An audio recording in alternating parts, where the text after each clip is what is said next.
साईं सैयद इरफान शाह सां अॼु असांजी मुलाक़ात आहे उस्ताद नुसरत जे हवाले सां जनरल सेक्रेटरी ज़िले जामशोरो पेटे अलम। साईं इरफान शाह अस्सलाम वालेकुम। सर अॼोके वर्किंग कमेटी जेको हैदराबाद डिवीज़न जो इजलास आहे ऐं सदर जे हवाले सां उन जे बारे में तव्हांजो छा तासरात ऐं ख़्यालात आहिनि? साईं अॼु असांखे वर्किंग कमेटी हैदराबाद डिवीज़न जी दावत ॾिनी वई जंहिंमें असां शरीक थिया आहियूं ऐं हुते जेको आहे सो साईं ज़हीर मिर्ज़ा जेको क़ाइम मक़ाम सदर आहे उन जी सदारत में जेका हीअ गॾिजाणी आहे थींदी ऐं जेको नोटिफिकेशन मरकज़ी सदर ग़ुलाम रसूल महर साहब कढियो आहे उहो बिल्कुलु आइन जे मुतरादिफ़ आहे।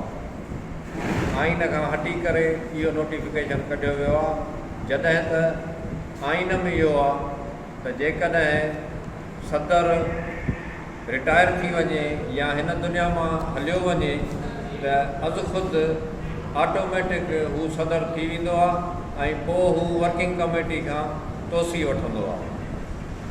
इन सिलसिले में असां अॼु हिते गॾु थिया आहियूं।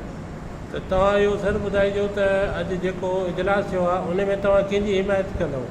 असां आइन जी हिमायत कंदासीं जेको आइनी तौर ज़हीर मिर्ज़ा क़ाइम मक़ाम सदर आहे ऐं हू अॼु तोसी वठी ऐं इंशाअल्लाह डिवीज़न हैदराबाद जो सदर थी वेंदो। सही आहे।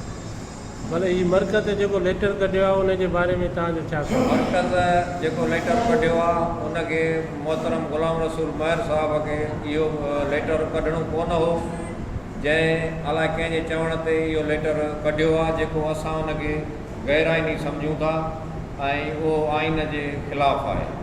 अच्छा, हिन लेटर में ज़ाहिद काका खे हिदायत कई आहे तव्हां 2 महीननि में इतमाद जो वोट वठो।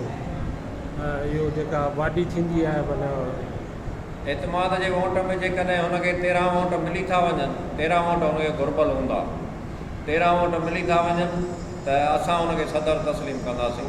टोटल घणा मेंबर आहिनि? टोटल 22 22 मां हुनखे घटि में घटि 13 वोट मिलणु खपनि। उन खां पोइ तव्हांजो छा ख़्यालु आहे त हू इन ते मक़सदु इन वोटिंग में कामयाबु थी सघे थो? उहो पंहिंजी कोशिशि में लॻल आहे।